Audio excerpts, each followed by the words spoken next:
Bueno, buenas tardes a todos y comenzamos sin más.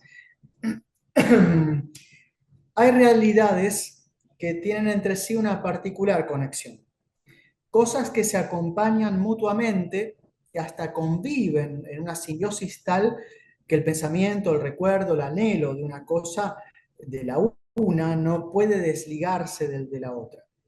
Quienes entienden de manjares suelen aconsejar, según se cuenta, que los pescados se acompañen con vino blanco, a la vez que el vulgo asocia espontáneamente la imagen de una manzana mordida con el pecado.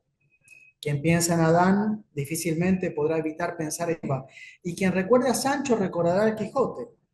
El viejo y el mar resultan inseparables para quien sepa algo de literatura, mientras que palos y astillas se entremezclan en el refranero popular. Algo similar ocurre, aunque con mayor profundidad, cuando nos adentramos en el complejo mundo del filosofar. Aquellas asociaciones, aquellos maridajes o acompañamientos prácticamente naturales, espontáneos, que se pueden encontrar fortuitamente aquí y allá y hasta se nos han vuelto familiares, como acabamos de mencionar, son reemplazados en este otro ámbito por vínculos mucho más estrechos, por marcas labradas en las honduras del alma a través de esfuerzos heroicos conquistadas mediante épicas batallas del pensamiento. Una vez consolidadas, estas marcas terminan por configurar los rasgos distintivos, la fisonomía del pensador, dando ese toque personal y único, esa precisa pincelada gracias a la cual se puede identificar inequívocamente el carácter diferencial y exclusivo, el particular perfil de toda una filosofía. No se podrá separar impunemente a Platón de las ideas, ni a Kant de la crítica. ¿Quién cometerá la tremenda osadía de alejar a Plotino del uno o a Fichte del yo? El que se refiere a Descartes no podrá menos que pensar en el cogito. Y quien haga lo propio con Hume se encontrará por eso mismo en el dominio de las impressions. Desconocería por completo los términos del asunto aquel que pensara a Spinoza sin la sustancia o a Leibniz sin la mónada.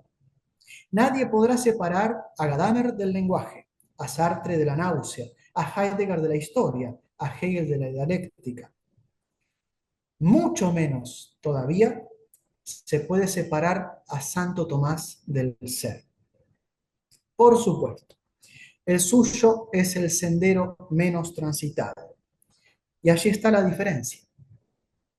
Y por eso hoy, justamente en el cierre prácticamente de este octavo centenario del Angélico, un periodo celebrativo, consideramos que conviene, que es oportuno particularmente referirnos al más grande descubrimiento filosófico de todos los tiempos, que tiene su repercusión naturalmente en teología, y que es el ese tomasiano. Vamos a mencionar, vamos a abordar tres puntos. El primero se va a referir a las primeras recurrencias que nos muestran en los textos mismos cómo Santo Tomás va profundizando y va encontrando el tema del ese. Después, el significado preciso y profundo del ese. Vamos a analizar un texto en particular, podríamos hacerlo con infinidad de textos. Y por último, vamos a considerar la semántica del ese en relación también con un texto muy particular. Después, la conclusión, que nos mostrará cómo la filosofía tomasiana es la filosofía del ese y todo con mayúsculas. Bien, vamos al primer punto sin más. Y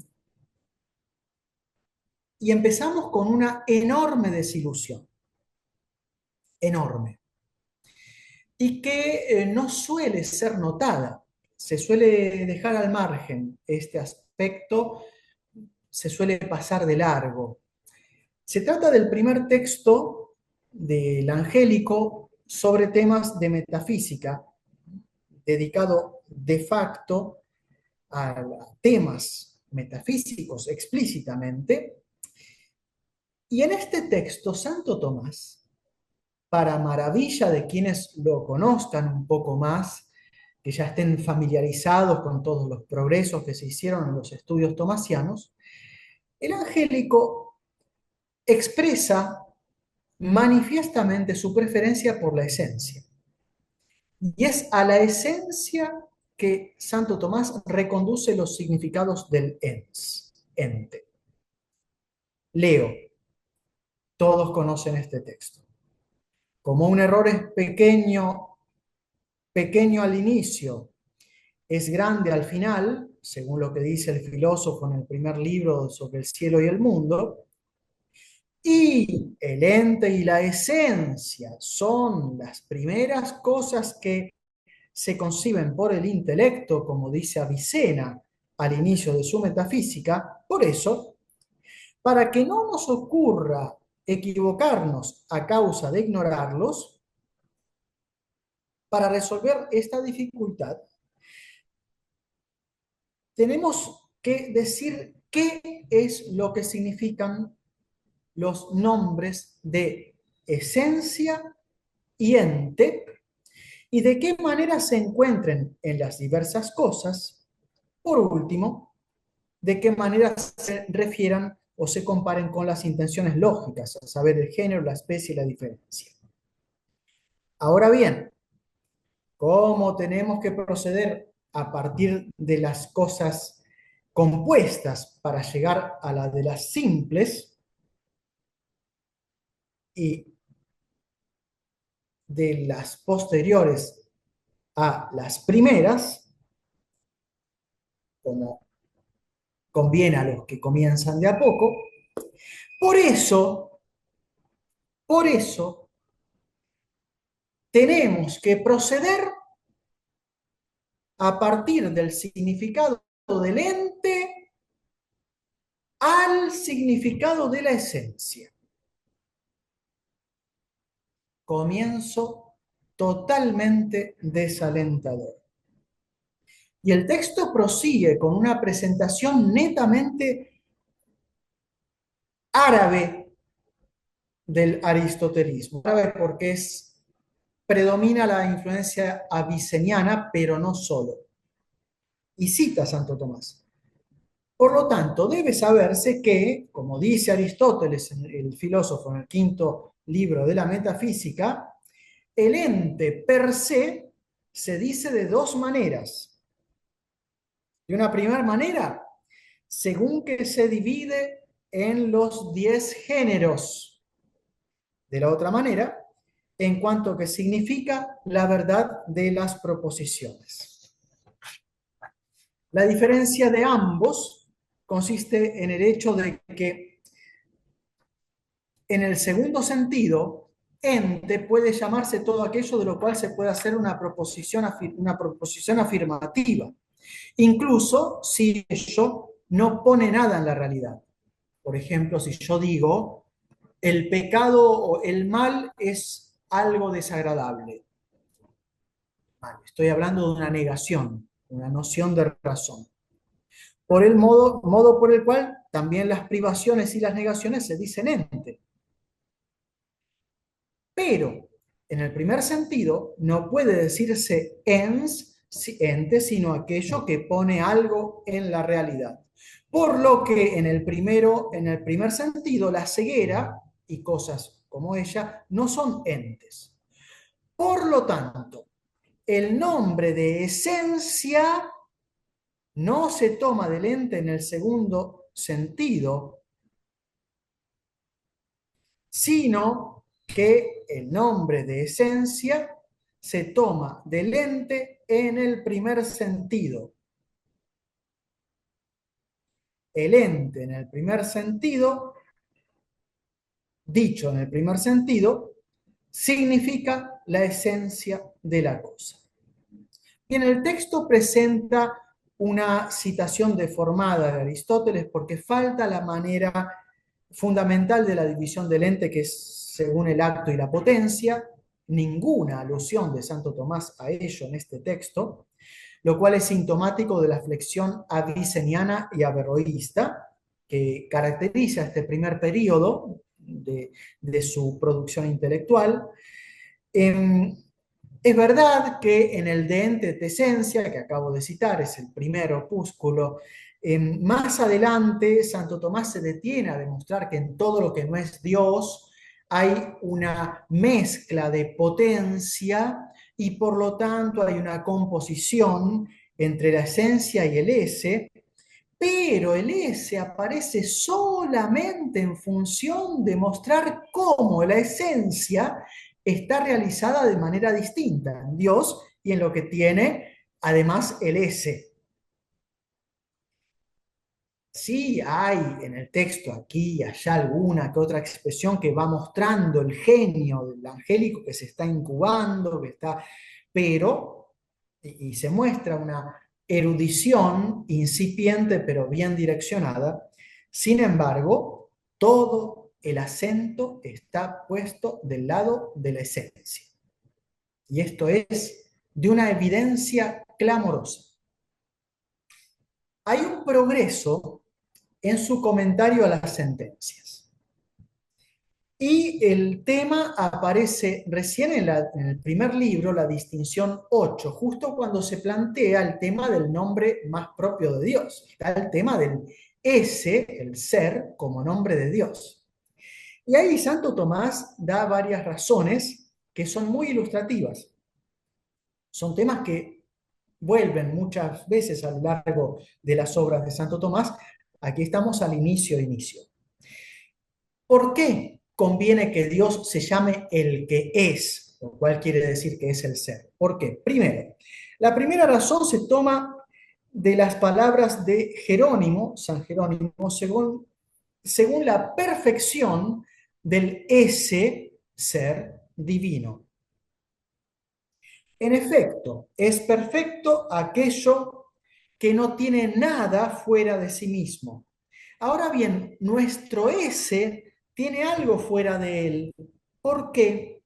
Porque le falta algo que ya pasó y le falta algo que es futuro. Pero en el ser divino no hay nada pasado ni futuro, sino que todo, él tiene todo su ese perfecto y de manera propia el nombre de ese. Fijémonos que la primera razón y la primera interpretación del ese es continuidad cronológica, mera situación de existir, como lo entiende a su modo San Agustín.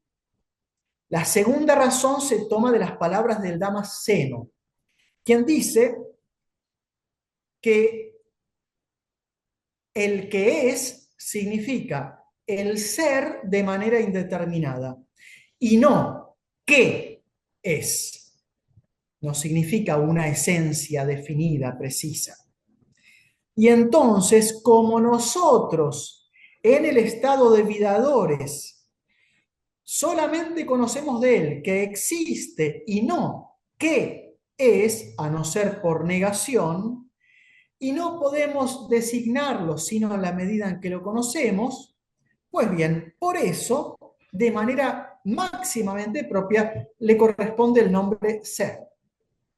Y aquí, ser tiene la acentuación en el aspecto de indeterminación casi como carencia de contenido, si bien con un matiz gnoseológico.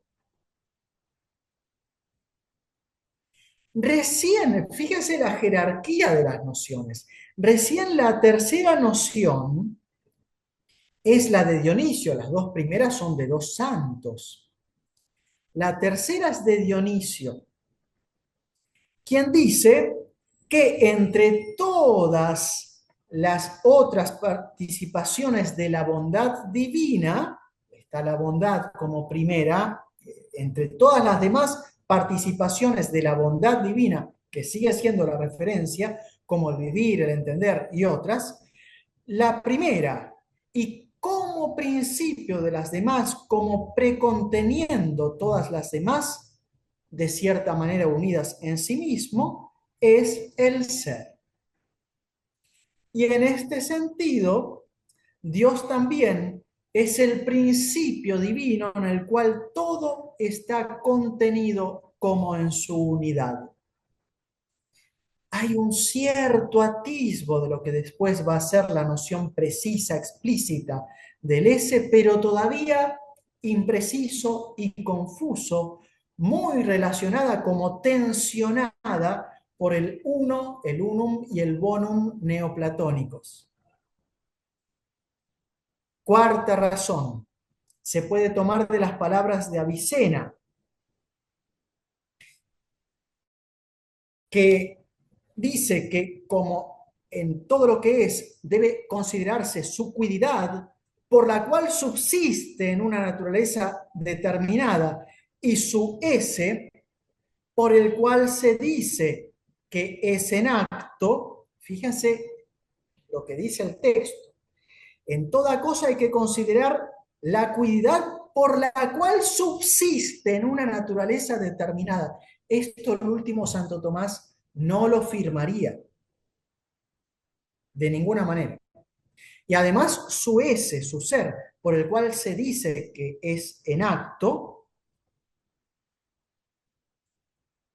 por eso, y hay un primer progreso aquí, el nombre, el que es o ente, se toma a partir del acto de ser mismo,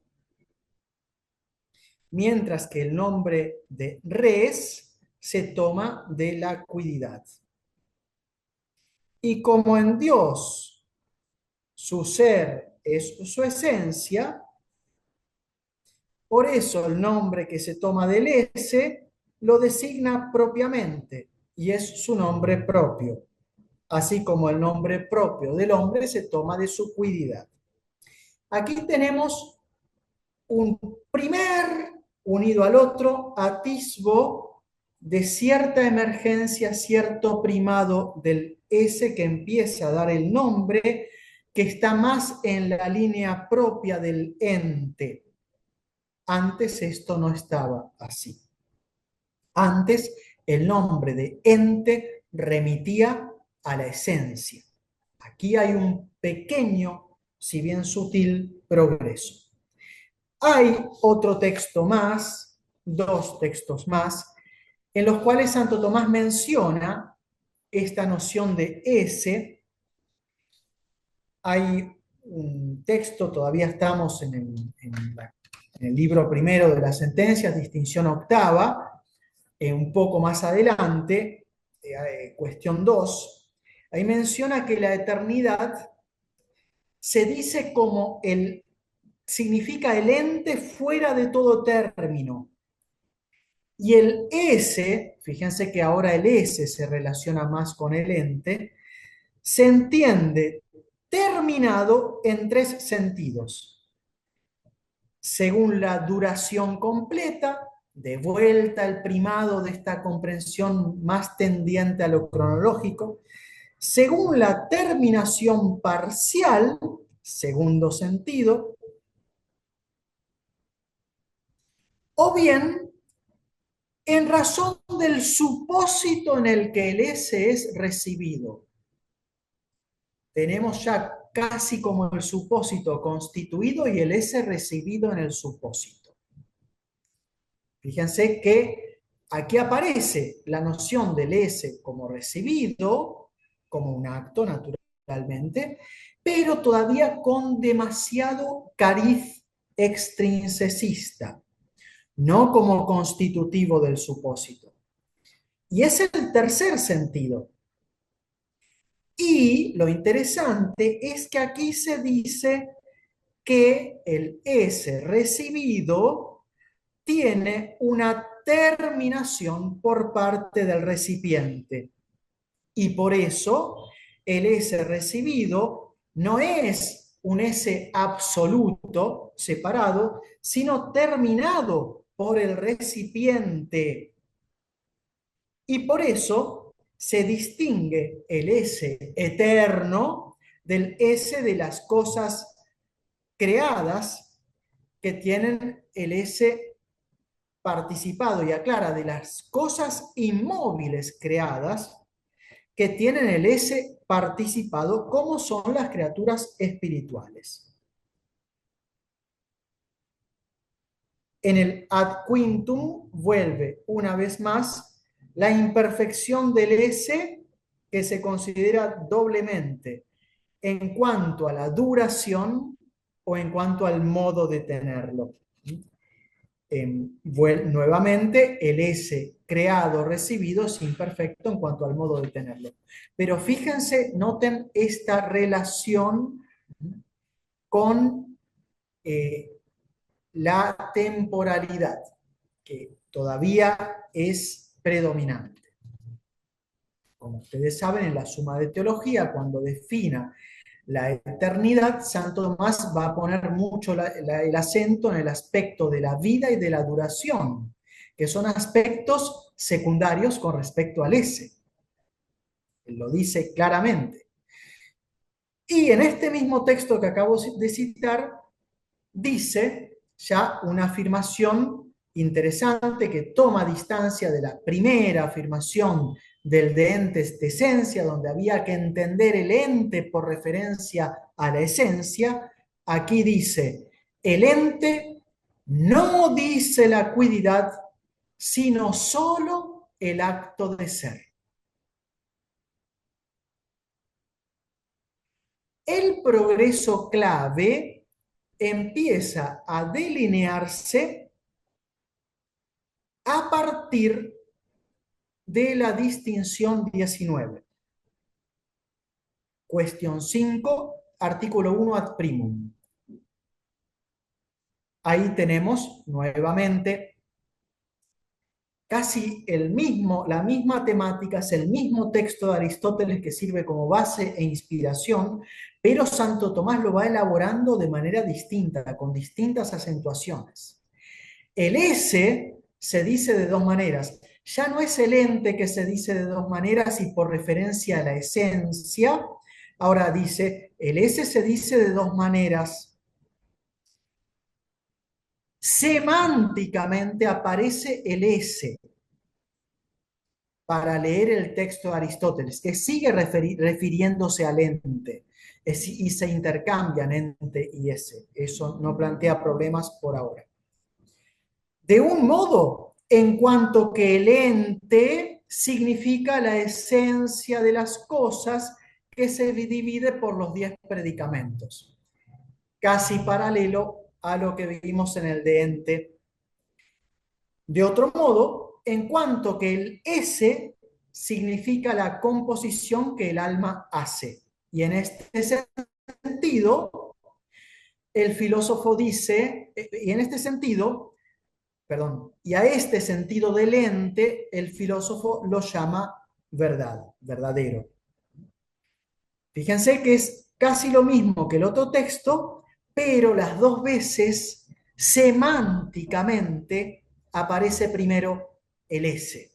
Es un matiz, pero va mostrando cómo la aguja de la acentuación que hace Santo Tomás se va desplazando. En este texto dice, citando siempre a Vicena, como en la cosa están la cuididad suya y su S, la verdad se funda más en el S de la cosa que en la cuididad, así como también el nombre de ente se impone a partir del S. Nuevamente la centralidad del S para calificar al ens. Poco más adelante tenemos, ahora sí, una novedad total. Total. Cuestión 33. Perdón, distinción 33. Estamos siempre en el libro de las sentencias. El S se dice de dos maneras. S dicitur dupliciter. está citando a Aristóteles, insisto, parafraseando, y Aristóteles dice ton, el ente, y Santo Tomás a veces lo cita bien, pero acá, cuando está cambiando la acentuación, empieza a modificar, parafrasea la cita para cambiar la acentuación. El S se dice de dos maneras. De una primera manera se dice el S, se dice S, la cualidad misma o naturaleza de la cosa. ¿Sigo? De una tercera manera se dice S, aquello que significa la verdad de la composición en las proposiciones, en la medida en que est se llama la cópula, que conjuga predicado y sujeto.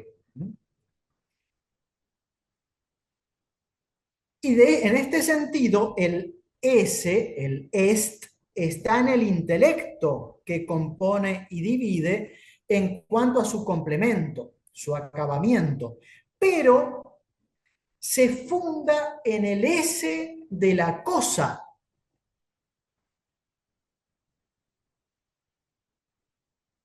que es el acto de la esencia. Y ahora leo la partecita que no leí. De otra manera, en un segundo sentido, el S se dice el acto mismo de la esencia. Este sentido no estaba hasta este momento. No lo había mencionado. Y fíjense que en este texto dice, está parafraseando a Aristóteles, pero se ve que escribe rápido, cita de memoria, porque quiere citar a Aristóteles, pero introduce un tercer significado que está puesto entre los dos de la cita y que es la novedad del significado que él quiere acentuar. El S se dice el acto mismo de la esencia y lo explica. Así como el vivir, que es el ser para los vivientes, está parafraseando al segundo de ánima de Aristóteles, es el acto del alma, pero no el acto segundo, que es la operación, el alma en cuanto surgente de actividades, para simplificar, sino el acto primero. Y acá todavía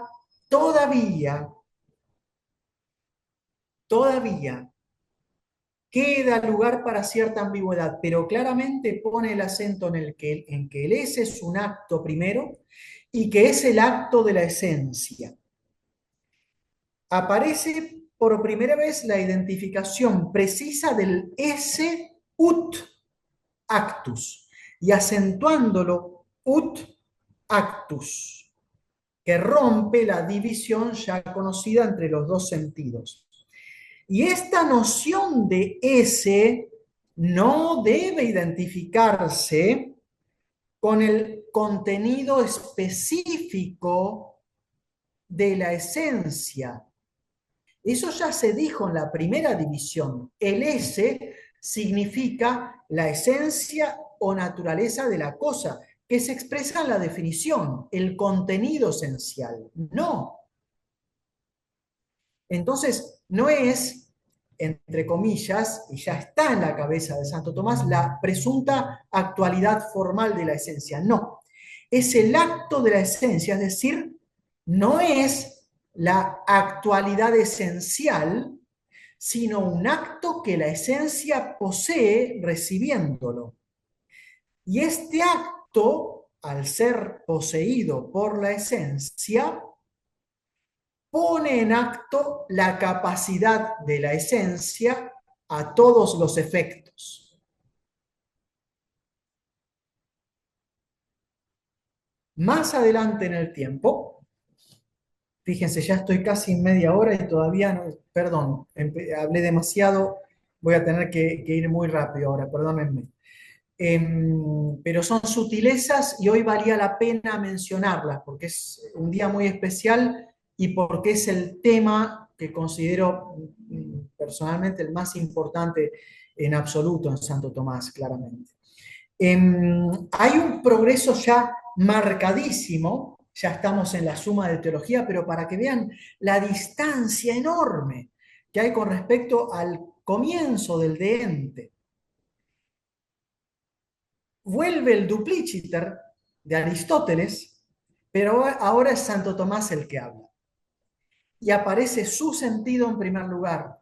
Y desaparece el sentido predicamental, porque todo lo que es la predicamentalidad esencial es puesta en acto por el esse que es recibido. Entonces dice, esse dupliciter dicitur, estamos en la suma de teología, cuestión 3, artículo 4. De una manera significa el acto de ser.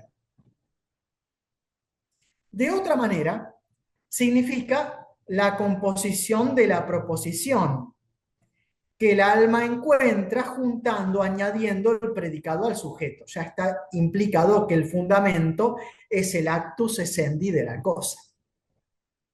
Entonces, fíjense que no está el primer sentido evocado antes, no. El primero ahora es el esse, que ya no es actus essentiae, un acto que la esencia tiene, donde el acento está puesto en la esencia. No, es el acto de ser, indicado y cualificado por su propia identidad en absoluto. Y después sigue el texto. Tomando en el primer sentido el esse, no podemos conocer el esse de Dios, como tampoco su esencia, pero solo en el segundo modo. Sabemos que Dios existe, es decir, que cuando afirmamos Dios es, esta afirmación es verdadera. ¿Por qué? Porque el esse del ente me remite al esse por esencia. Y aquí entonces esto nos permite pasar al segundo punto en el cual abreviaré muchísimo y que es el significado incomparable del esse tomasiano, cómo se perfila ya indudablemente durante su madurez de veritate, más todavía en la contragentes y ya superlativamente en la suma de teología y de ahí para adelante es cada vez mejor. Menciono un texto y lo presento simplemente proponiendo un breve, muy breve análisis. El texto es de la Prima Pars, cuestión 4, es el texto clave de lo que es el tratado teológico de Deo 1. Es el texto clave, suele ser soslayado y los comentaristas, profesores, los que enseñan la materia de Deo 1 o la materia teología filosófica, mal llamada teología natural y peor llamada aún teodicea, lo cual es un verdadero crimen, suelen pasar por alto esto y después siguen contando los artículos cuando siguen el, el, el tratado tomasiano y lo van comentando, cosa que es muy buena, por supuesto, y llegan a la cuestión 12 y a la cuestión 13 de una manera casi superficial, diría, y hablan de la analogía de la cuestión 13, explicando los textos y sin entender que todo remite de manera directa,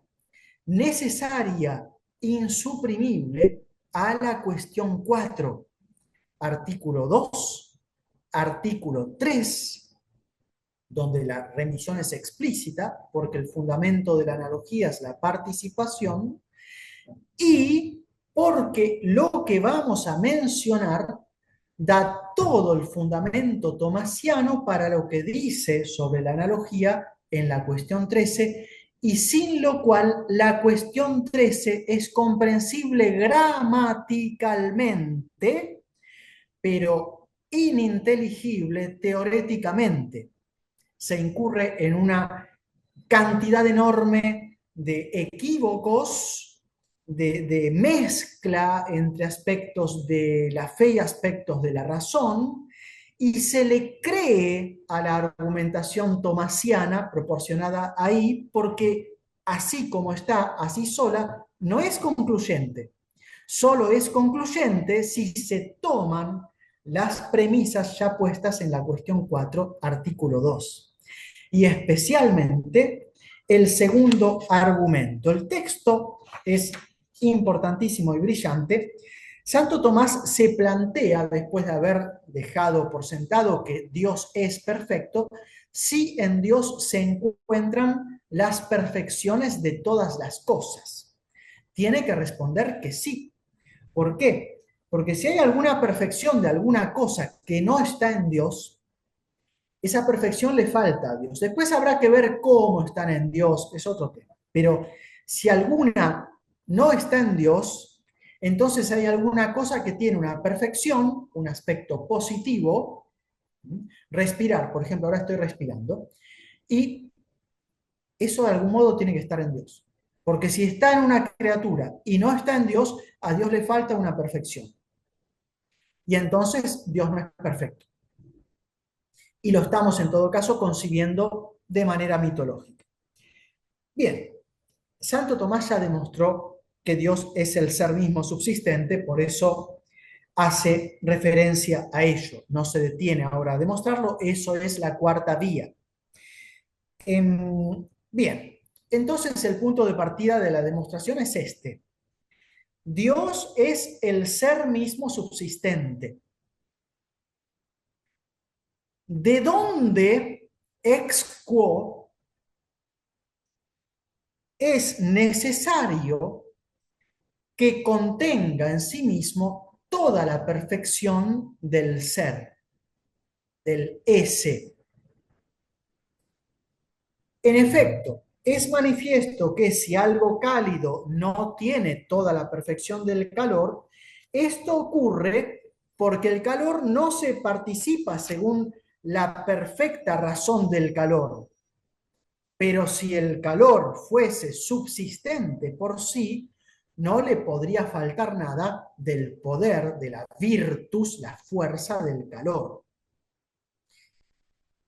Por eso, como Dios es el ser mismo subsistente, nada de la perfección del ese le puede faltar.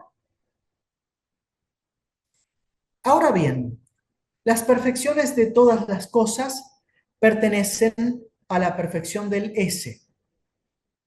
¿De dónde se sigue? Salto una frase. ¿De dónde se sigue? Que a Dios no le falta la perfección de ninguna cosa. Bueno, este texto es una demostración. Siempre Santo Tomás está demostrando, todo el tiempo hace demostraciones, todo el tiempo, son todas demostraciones. Cuando uno lee Santo Tomás y no descubre el silogismo, quiere decir que lo está leyendo mal. Entonces siempre para verificar cómo lo estoy leyendo tengo que verificar cuál es la demostración. Bien, ¿cuál es la demostración que hay aquí? La demostración es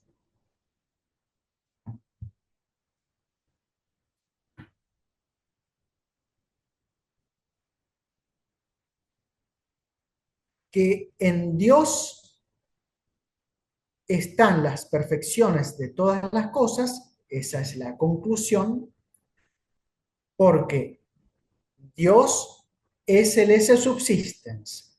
Al esse subsistens no le pueden faltar las perfecciones de todas las cosas, por lo tanto, a Dios no le faltan las perfecciones de todas las cosas. Así dicho de manera muy simple, y es el primer silogismo que impactaría al lector distraído. Pero en realidad hay otra cosa. El silogismo central es este. Es el que prueba la premisa mayor que puse. La premisa mayor es al ipsum esse subsistens no le falta la perfección de ninguna cosa. en positivo, las perfecciones de todas las cosas se encuentran en el ipsum esse subsistens. ¿Por qué?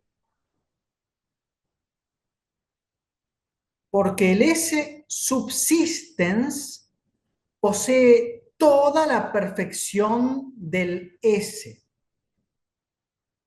Ahora bien, y esto lo afirma literalmente en el texto, las perfecciones de todas las cosas pertenecen a la perfección del esse. Como el subsistens posee el esse, la ratio del esse en plenitud, entonces todo lo que está incluido en la ratio del esse está ahí en plenitud.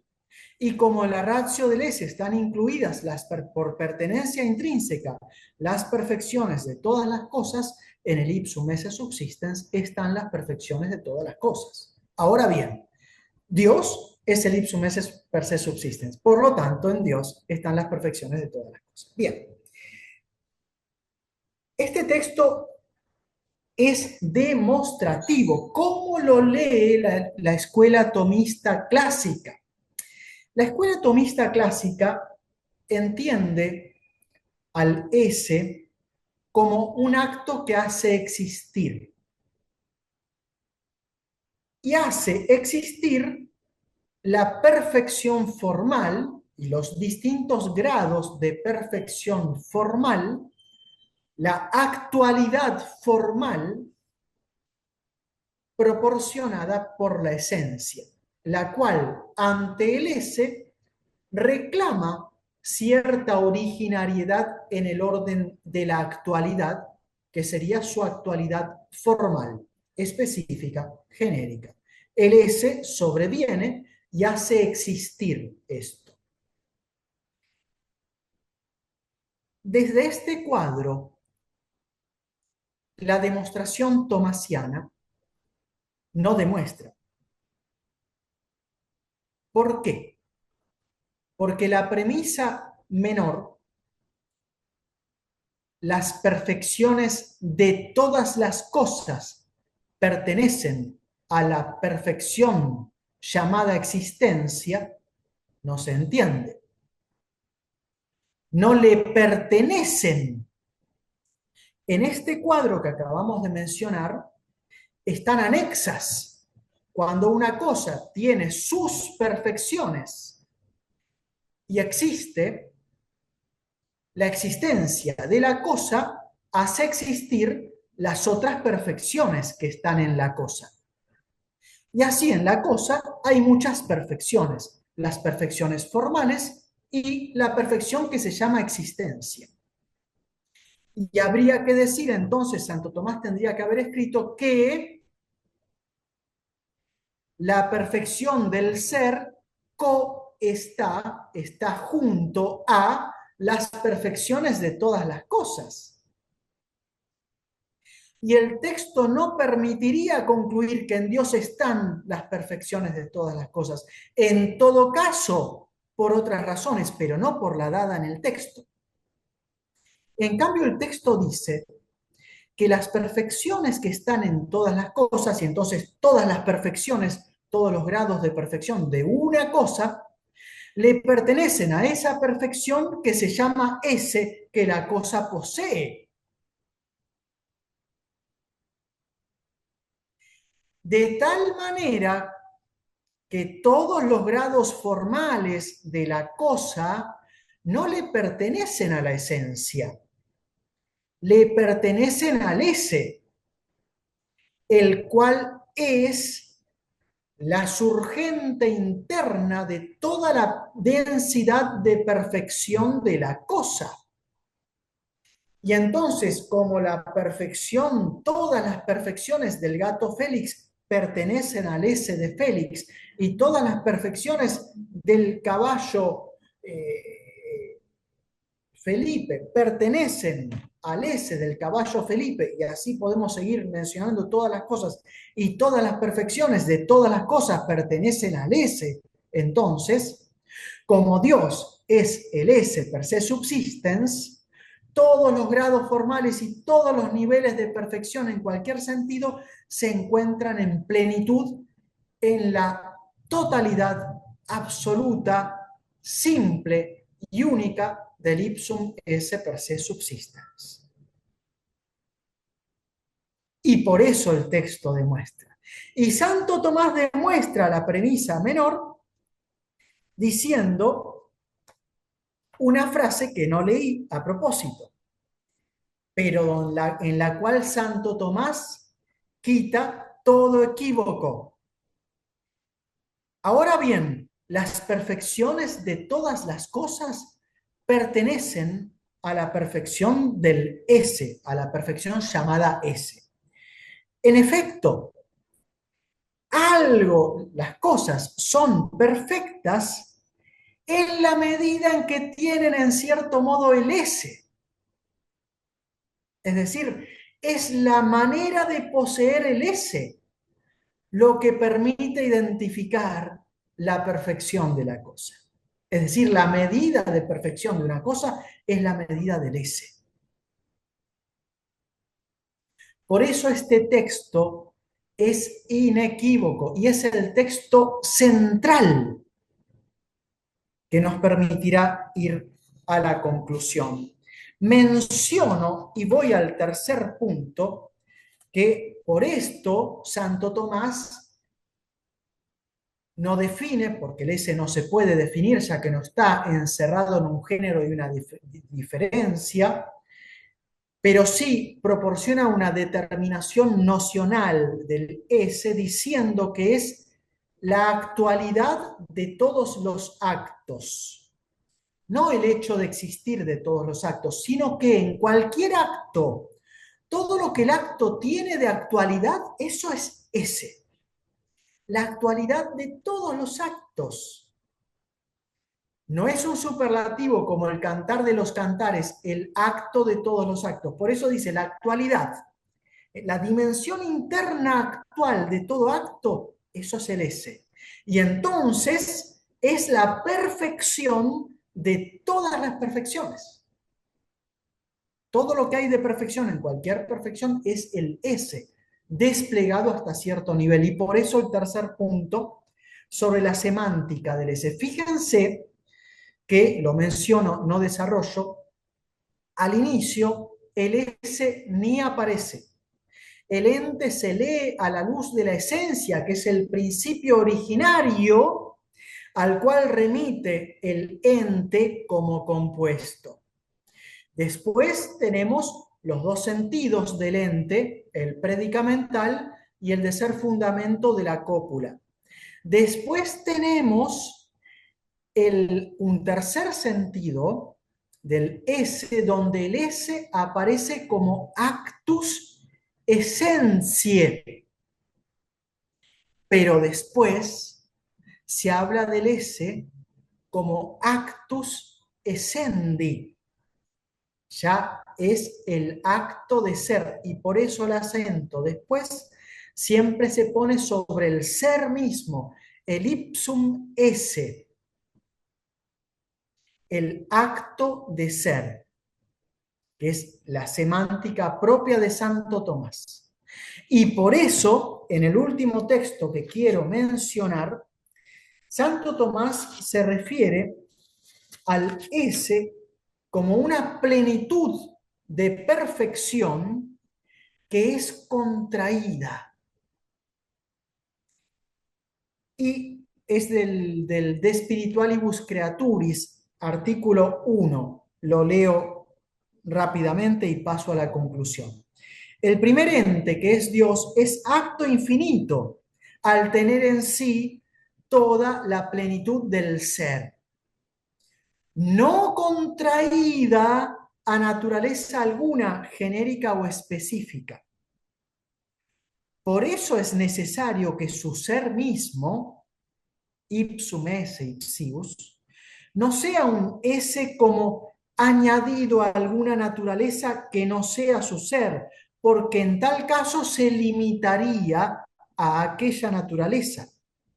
Fíjense, es un ese que en su plenitud es contraído. No es una existencia infinita que está recortada dentro de la silueta de un aporte formal. No es esto lo que piensa Santo Tomás. Nunca lo pensó así y cada vez lo declara de manera más explícita. Sigue, por eso decimos que Dios es su ser mismo. Esto no puede decirse de ningún otro, de ningún otro. Sigo más adelante. Por lo tanto, todo lo que viene después del primer ente, no siendo su propio ser, tiene el ser recibido en algo, por lo cual el ese mismo se contrae. Y así, en todo lo creado, una es la naturaleza de la cosa que participa del ser y otro el ser mismo participado. Y entonces es necesario que el ser participado en cada uno se compare a la naturaleza que de él participa como el acto a la potencia. El esse ut actus, a todos los efectos, y por eso es contraído. Concluyo. La filosofía tomasiana, entonces, es la filosofía del esse. También lo es su teología. Y mencionaré dos textos para que se note. Santo Tomás dice dos veces, una vez en la Catena Áurea, haciendo una alusión a San Agustín, pero está metiendo lo que él piensa. Y después sigue en el 72 en su comentario a San Juan, lo dice en su propio nombre, dice una frase que es una barbaridad y que puede crear, y de hecho me pasó una vez en los dominicos de Toulouse, que querían conocer un poco más de estas cosas, me pidieron que fuese a una reunión que tenían más bien interna en Fanjou, para hablar del ese en este sentido.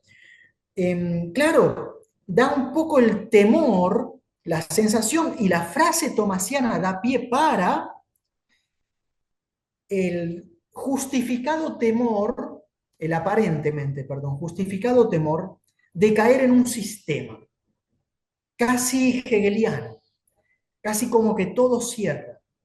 Pero justamente no es así por el ese tomasiano. Y por lo que él dice de la definición entre comillas, de Dios. Ipsum esse per se subsistens omnibus modis indeterminatum, a causa de la plenitud absoluta del ese que ya vimos en el texto recién citado. Santo Tomás dice esta frase: ad ipsum esse pertinet tota trinitas. Al ese mismo pertenece toda la Trinidad.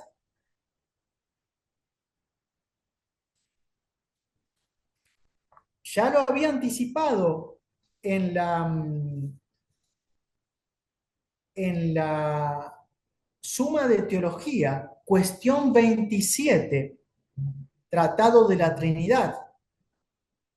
Esto es del año 72. Lo otro que voy a citar es del 67, 67-68. Dice así: en efecto, en la perfección misma del ese divino se contiene el verbo procedente inteligiblemente y el principio del verbo, como también cualquier otra cosa que pertenece a su perfección. Fíjense, a la perfección del ese pertenece la procesión de las personas. A la perfección del ese pertenece la Trinidad. Pero claro, no es a la perfección del ese como lo entendemos nosotros como están las cosas. Por eso toda la filosofía y toda la teología de Santo Tomás es la filosofía del ese como ninguna otra y la teología del ese como ningún otro jamás antes lo pensó, ni lo formuló, ni lo dijo. En resumidas cuentas, y concluyo con esta indicación, las cosas se pueden poner en estos términos. Tomemos la objeción necia que suelen hacer profesores ateos de la universidad o estudiantes a veces que tratan de hacer daño a los creyentes y atacar esa objeción según la cual, y Dios si existe y si es tan bueno, ¿por qué no creó a otro ser igual a él? Pues bien, Santo Tomás dice justamente, a la perfección del ser divino pertenece talmente la plenitud absoluta que el ipsum esse subsistens, y esto lo sabemos solo por fe, es desborde de comunicación, pero no es una comunicación creadora, porque si hay creación hay causalidad y hay fracción y división y multiplicación. Si fuese una multiplicación, no podría ser igual a él, pero justamente el ipsum esse subsistens, en su plenitud y bondad absoluta e identidad absoluta de ese, entre comillas, hace otro igual a él, que es el Verbo y que es el Espíritu Santo, y son tres personas y el católico lo sabe por fe. Y el teólogo católico que sabe metafísica atomista entiende bien, solamente gracias al ese tomasiano, estas cosas como las formula Santo Tomás, sin agotar el misterio. Pero cuando después en la cuestión 44 Santo Tomás se plantea el tema de la creación, claro, eso es porque la plenitud absoluta del ser divino se desborda libremente y ahora sí, comunicándose por una decisión de la voluntad, y tenemos la creación y el ese ahora es participado y contraído según distintos grados de perfección, todos manifiestan a la lejanía la perfección absoluta, infinita y desbordante del Dios Trinidad, que es amor, ipsum esse subsistens, omnibus modis indeterminatum, al cual sea la gloria por los siglos de los siglos. Y así concluimos y quedo abierto a las preguntas. El tema del ser es fundamental en el tomismo, tanto en el tomismo intensivo como en el ser en la analogía. ¿Usted conoce de algunos otros viejos escolásticos que captaron esta noción del ese? No, no, ninguno. No hay uno solo, pero no hay uno solo, ni siquiera entre los tomistas. Ahí están los de España, los de Barcelona, que están todavía con el tema de que Báñez habría. No, no, no, no, no. No. No hay solo uno que haya captado en su justa dimensión, la dimensión auténticamente tomasiana, el ese. No hay siquiera uno en toda la escolástica, ninguno en absoluto. Entre los tomistas, en la escuela tomista, no hay siquiera uno haciendo la salvedad de Báñez, quien se acerca en parte, casi que llega en un momento, pero después se corrige, vuelve para atrás. Pero Báñez, hay que reconocerlo, en este punto es el mejor posicionado de la escuela, como en varias otras cosas. Sin embargo, no llega. Después, sí, el que intuye algo es del Prado, ya estamos a fines del 19, inicios del 20, esa época, se va acercando y después tenemos claramente a Gilson y Cornelio Fabro.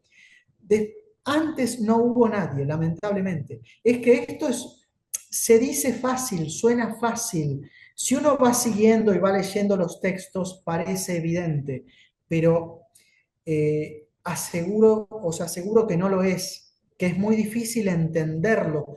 Recitarlo, decirlo, seguir la gramática es relativamente fácil. Entender las implicaciones y pensar las cosas y la realidad desde la raíz, desde el S, que es el ADN, el núcleo genético, es muy difícil. Por eso, concluyo, en la escolástica, no, ninguno. ¿Cuál sería el estatuto del S en los neoplatónicos y cuáles serían las diferencias más notables con Santo Tomás? Ejemplo, Proclo, Plotino, Agustín, Boecio Claro, o el muy Pseudo bien, Dionisio. sí, la expresión καθαυτοέιναι está literalmente en Plotino al pasar, el ser por sí mismo. Lo que pasa es que en el neoplatonismo, como en Platón, que es el gran problema, estamos hablando de formalidades, de estratos de contenido formal. Y si bien el neoplatonismo aporta la intensividad que en Aristóteles no está tan bien delineada, y en las otras fuentes de Santo Tomás no está tan bien delineada, lo que falta es la actualidad y la energía y entelegia aristotélica asimilada y asumida por Santo Tomás se potencia con y a la vez la intensividad sugerida por el neoplatonismo es potenciada por la energía tomasiana. Esta diferencia es fundamental. Por eso conozco muchos autores y profesores, algunos no amigos míos, pero sí conocidos y con los que hemos compartido, tenemos cierta amistad, que dicen, no, esto ya estaban los neoplatónicos, Santo Tomás. No, no, claro, bueno, si uno va a buscar la palabrita, si está o no está, bueno, estamos haciendo tomismo nivel testigo de Jehová. No va así. Justamente, el punto clave es entrar teoréticamente con el intus legere, hacer una lectura profunda teorética. Y cuando uno entiende realmente lo que está detrás de la mera gramática, lo que Santo Tomás va diciendo, realmente la diferencia es neta, no hay ninguna confusión. Obviamente, con una visión equilibrada se concederá que hay aportes, matices que Santo Tomás va asimilando, va incorporando, pero la noción tomasiana del esse ipsum es única, originalísima, no tiene comparación con las demás. Hay una distancia abismal. ¿Cómo hay que captar nocionalmente el S comune? Cuando Santo Tomás dice en el comentario del Hebdomanius que su participación es del primer modo, es decir, como un concretum que participa de un abstractum. Sí, el S comune no es un concreto que participa de un abstracto, hay que tener cuidado. Pero ahí la citación hay que ver bien. Pero hay que hacer varias distinciones. La noción de S comune es una resultante en el intelecto que expresa la noción de S en cuanto que el S es ejercido por todo ens que se constituye en tanto que ens gracias a su S, cada ente de manera particular. Pero cuando en mi intelecto tengo la noción de ente y quiero designar la perfección radical que constituye al S como tal, entonces hablo del S comune, que tiene una unidad nocional cuyo correlato sería la totalidad por suma, por así decirlo, del S de todos los entes juntos.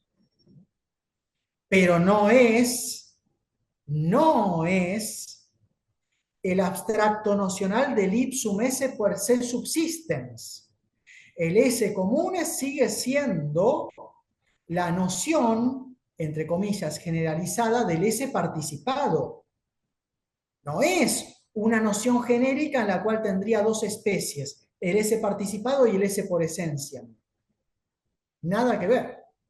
De hecho, un defensor del neoplatonismo que acusa a Santo Tomás de incurrir en el argumento ontológico en la cuarta vía, confunde el esse comune con el esse subsistens en su crítica. Es una cosa, pero de ABC, hay que leer atentamente los textos. Santo Tomás lo explica muchas veces.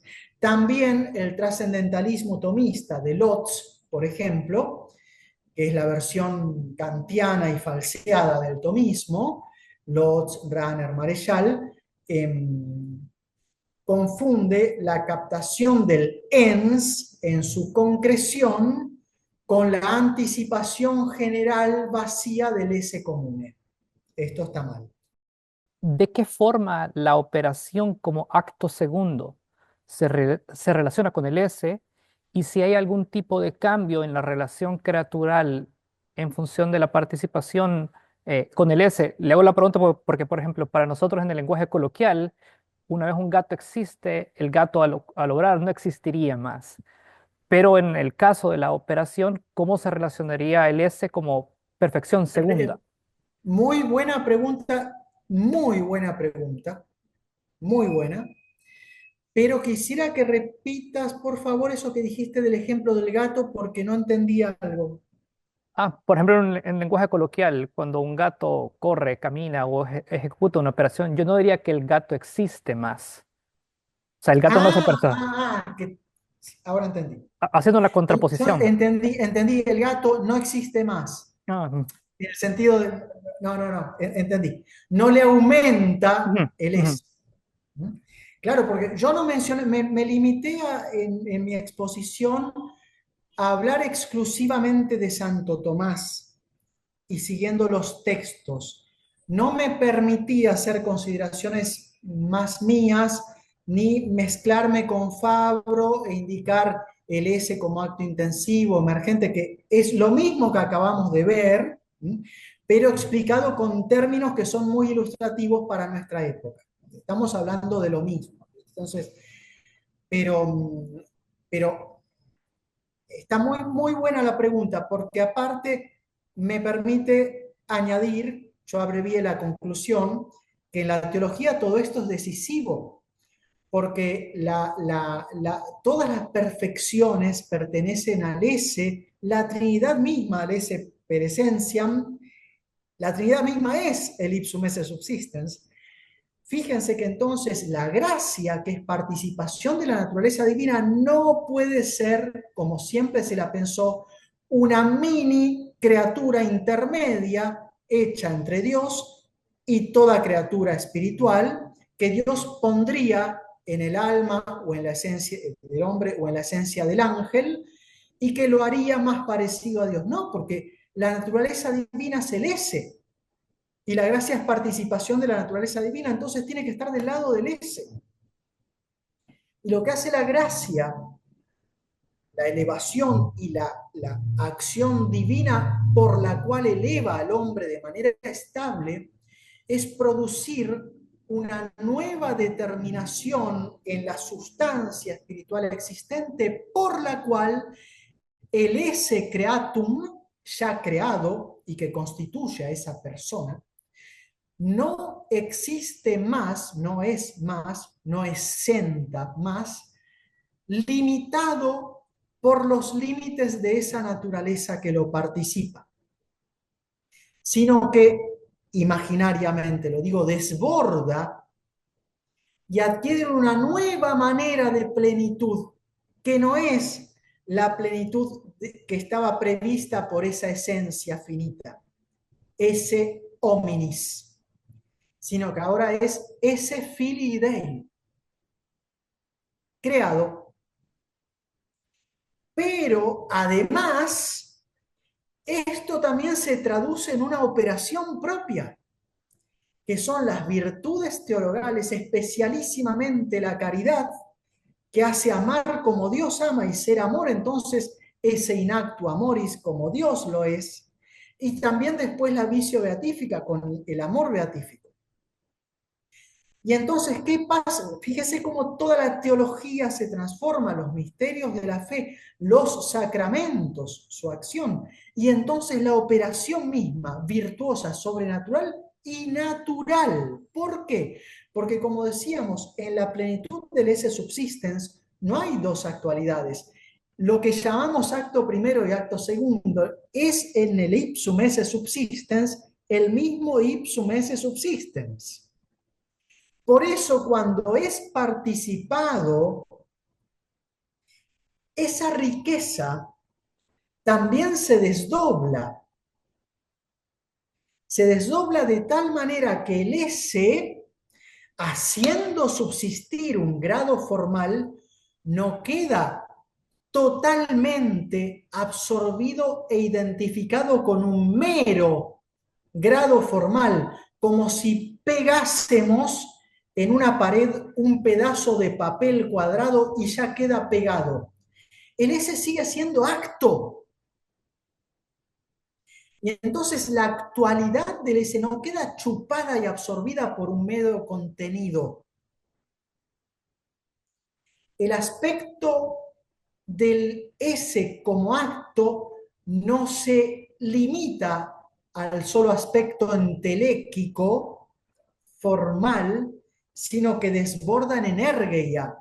Y entonces pone en acto la capacidad de la esencia con la mera actualidad formal, sí, pero además la activa. No solo hace existir la luz, sino que la hace iluminar, la hace resplandecer. No solo hace existir la rosa, subsistir técnicamente sustancia rosa, no solo muestra el grado formal, perfección rosa, que es el S hasta ese grado, sino que perfuma. Y es la operación acorde a la entelequia, la energía acorde, y entonces en la operación se me manifiesta también otra riqueza del S que no está en el mero grado formal. Y todas las operaciones e interacciones de las cosas manifiestan estas riquezas del S y están, no lo digo, no es correcto lo que voy a decir, lo digo de manera metafórica, están casi como preprogramadas y predeterminadas.